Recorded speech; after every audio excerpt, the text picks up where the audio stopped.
আমরা সেই বিকাল থেকে শুরু করে অদ্যাবধি বাড্ডা থানার ৩৭ নং ওয়ার্ডে আমরা গণসংযোগ করেছি।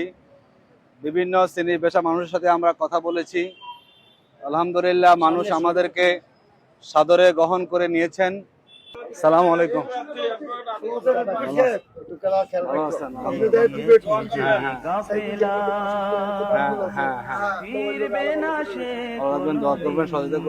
সহযোগিতা করেন ইনশাআল্লাহ।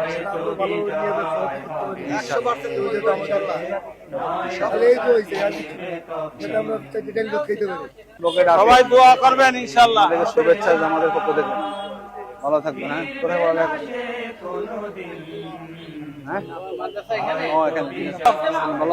বাংলাদেশ জামাত ইসলামের এমপি প্রার্থী অ্যাডভোকেট আতিকুর রহমান ভাই কেমন আছেন? সবাই দোয়া করবেন ইনশাআল্লাহ। ভালো আছেন? এমপি প্রার্থী সবাই দোয়া করবেন।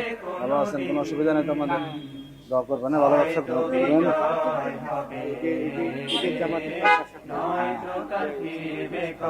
অ্যাডভোকেট আতিক ভাই এই আসনের 11 আসনের ভালো থাকবেন। সবাইকে শুভেচ্ছা। শুধু আসেন ভার্সিটির সামনে।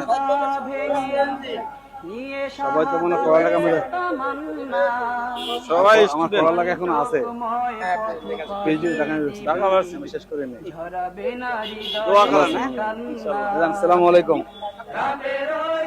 এমপি প্রার্থী 11 আসন এই আসন জামাত ইসলামের পক্ষ থেকে। Thank you. ভালো আছেন? আমি অ্যাডভোকেট আতিক। দোয়া করুন ভাইয়া। অ্যাডভোকেট আতিকুর রহমান ভাই। রাতের ওই নীরবতা ভেঙে নিয়ে শাহাদাতের তামান্না।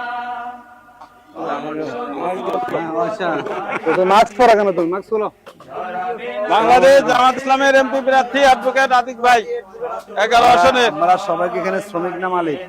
বাংলাদেশ শ্রমিক কল্যাণের সাধারণ সম্পাদক কেন্দ্রীয় শ্রমিক কল্যাণ ফেডারেশনের সেক্রেটারি কেন্দ্রীয়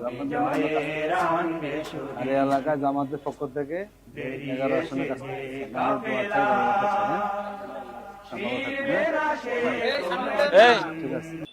আমরা আজকের গণসংযোগ পরবর্তী আমরা বলবো যে আমাদের বাংলাদেশে 5ই আগস্ট যেই একটা গণবিপ্লব হয়েছে, সেই বিপ্লবে সবচেয়ে বেশি ভূমিকার দেশের তরুণরা এবং যুবকেরা। আমরা মনে করি আগামীর বাংলাদেশ গঠনের ক্ষেত্রে, নেতৃত্ব নির্বাচনের ক্ষেত্রে এই তরুণ এবং যুবকদের ভূমিকা সবচেয়ে বেশি। আমরা বাংলাদেশ জামাত ইসলামী তরুণ এবং যুবকদের আমরা ভাবনাকে লালন করি, ধারণ করি। আমাদের ছাত্র বন্ধুরা, আমাদের যুবকেরা, তরুণ তারা প্রত্যাশা করে যাতে আগামীর বাংলাদেশে এমন নেতৃত্ব আসুক যারা সৎ নেতৃত্ব হবে। তারা এমন বাংলাদেশ প্রত্যাশা করে যে বাংলাদেশ হবে দুর্নীতিমুক্ত। তারা এমন বাংলাদেশ প্রত্যাশা করে যে বাংলাদেশে কখনো চাঁদাবাজি থাকবে না, দখলবাজি থাকবে না। বাংলাদেশ জামাত ইসলামী তরুণদের এবং যুবকদের সেই প্রত্যাশার বাংলাদেশ গঠনে আমরা কাজ করে যাচ্ছি। আমরা যুবক ভাইদেরকে অনুরোধ করব, আপনারা বাংলাদেশ জামাত ইসলামীর প্রতি সমর্থন রাখুন। বাংলাদেশ জামাত ইসলামী তার প্রতিষ্ঠা লগ্ন থেকে অদ্যাবধি এদেশে সৎ নেতৃত্ব তৈরির জন্য কাজ করে যাচ্ছে। জামাতের 2 জন মন্ত্রী তারা 3টি মন্ত্রণালয় চালিয়েছেন। তাদের কারো বিরুদ্ধে দুর্নীতির কোনো প্রমাণ খুঁজে পাওয়া যায়নি। আমরা এরই প্রত্যাশা ব্যক্ত করতে পারি আগামীর বাংলাদেশ দুর্নীতিমুক্ত বাংলাদেশ গড়তে হলে জামাত ইসলামী নেতৃত্বের কোনো বিকল্প নাই।